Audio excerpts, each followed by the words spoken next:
Study करो। जिस विषय में लगता है कि हमारे लिए ये टफ है उसको 1 घंटा का समय दो और ऐसी प्लानिंग तैयार करो पर्टिकुलर, क्योंकि सबकी परिस्थितियां अलग होती है, सबकी क्षमता अलग है, सबके घर का माहौल अलग है। तो मैं ये नहीं कहता कि जो मैं बता रहा हूं इसके हिसाब से तुम पढ़ो, लेकिन तुम अपनी सिचुएशन खुद क्रिएट करो कि हमें कब पढ़ना बेहतर है, हमारे घर का माहौल क्या कह रहा है, हम अपने घर में कब समय निकाल पा रहे हैं। कोई बच्चा रात में देरी तक रह सकता है, कोई बच्चा जल्दी तो सो जाएगा लेकिन सवेरे जल्दी उठ जाएगा, तो सबकी अलग अलग रूटीन होती है। तो तुम्हारी क्या रूटीन है, तुम्हारी क्षमता क्या है, अपनी क्षमता के हिसाब से काम करना है। लेकिन एक बात दिमाग पे जरूर डालेना कि हमको 5 विषय डेली पढ़ना है। तुम एक दिन में अंग्रेजी के 2 क्वेश्चन याद करो ना, कोई बुराई नहीं है।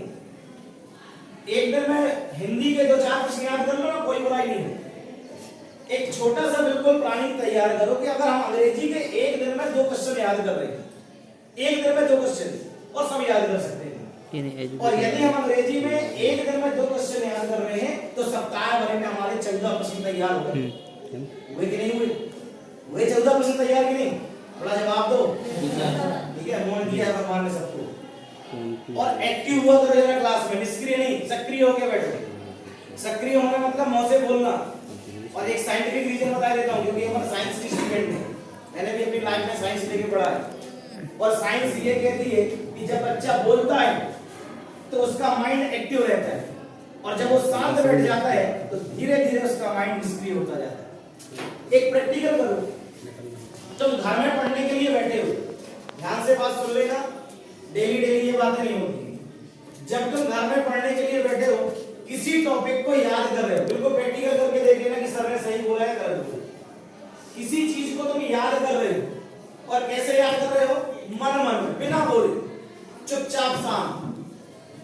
उसको तुम याद कर रहे हो तो शायद उसे याद करने में अगर वो 5 मिनट का होगा तो तुमको 15 मिनट लग जाए, और ऐसा ना हो कि उसी को सोचते सोचते तुम सो भी जाओ, रुड़ जाओ। ऐसा होता है? क्यों होता है? उसकी वजह साइंटिफिक रीजन, उसकी वजह ये है कि हमारी जो बॉडी है वो पूरी सजग अवस्था में बैठी है। अपने शरीर के अंदर जितने भी उपकरण है सब क्या है?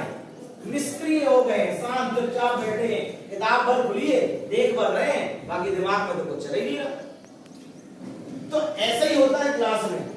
जब मैं कोई सवाल समझा रहा हूं, मैं तो पढ़ाता नहीं, कोई भी टीचर कोई सवाल समझा रहे हैं, तुमसे वो समझ में आया कुछ नहीं, कोई फर्क नहीं पड़ने वाला। तो जरा ये मुंडी हिलाना डुलाना बंद करो और मुंह से बोलो yes sir, no sir, mind active रहेगा। ये साइंस का एक सबसे बड़ा रहस्य है, आप समझे?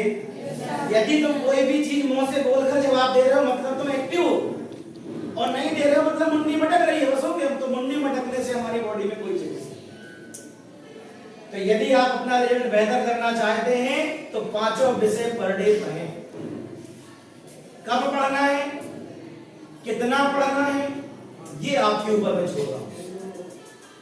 1 घंटा पढ़ो, आधा घंटा पढ़ो, सवेरे पढ़ो, शाम में पढ़ो, रात में पढ़ो, कब पढ़ते हो ये आपके ऊपर। लेकिन अगर तुम चाहते हो कि हम अपना स्तर मजबूत कर लें, हम अपना रिजल्ट बेहतर से बेहतर कर लें, उसका यही उपाय है कि आपको पूरे विषय पढ़ना पड़ेगा। छोटा सा उदाहरण मैं अपना दे रहा हूं, बिल्कुल छोटा सा उदाहरण। जब मैं 10वीं में स्टूडेंट था, 10वीं क्लास पढ़ता था, तो मतलब प्राय स्टूडेंटों की जो मानसिकता होती है गणित कठिन होती है, उसी में लगे रहो। और ऐसी सोच हमारी भी रहा करती थी जब हम पढ़ते थे, गणित पढ़ते रहो, बाकी विषय पढ़ा रहे, हिंदी तो यार सरल है, देख लेंगे, परीक्षा के एक दिन पढ़ के चले जाएंगे। ऐसी कुछ तुम लोग भी सोचते हो, हिंदी तो है, एक दिन पहले पढ़ के चले जाएंगे, हिंदी तो है। और ऐसी कुछ हम भी सोचा करते थे।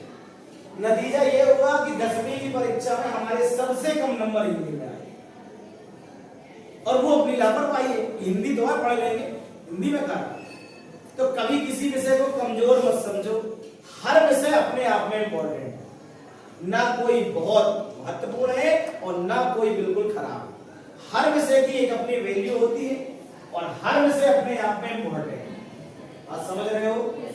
तो आज से ही एक प्रण कर लो बिल्कुल अपने आप में, और देखो भाई ये सब तुम्हारे लिए, ये सब तुम्हारे लिए।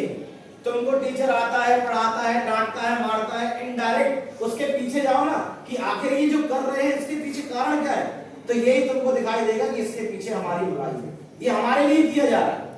हमको डांटा जा रहा है, हमको मारा जा रहा है, डेली हमें स्कूल बुलाया जा रहा है, हमको वर्ग दिया जा रहा है। इन सब के पीछे पर्दा जो डला है, उस पर्दे को जब उठाओगे तो पीछे तुमको यही लिखा मिलेगा कि इन सब चीजों में तुम्हारा भला है, तुम्हारे रिजल्ट को सुधारने के लिए, तुम्हारी लाइफ सिक्योर करने के लिए, तुम्हारा परीक्षा परिणाम बेहतर करने के लिए सारे उपाय अपनाते हैं। तो एक टीचर अपने विषय का रिजल्ट सुधारने के लिए सारे प्रोसेस करेगा। जहां डांटने की जरूरत पड़ेगी डांटेगा, मारने की जरूरत पड़ेगी मारेगा, दागने की जरूरत पड़ेगी दागेगा, सब कुछ करना। समझ रहे हो मेरी बात को? तो क्या चाहते हैं कि आप अपने हिसाब से प्लानिंग तैयार कर लें कि हमारे लिए बेहतर क्या रहेगा, कैसा पढ़ें। देखो भाई, अनावश्यक घूमना भागना पूरी जिंदगी है। स्टूडेंट लाइफ एक बार आती है।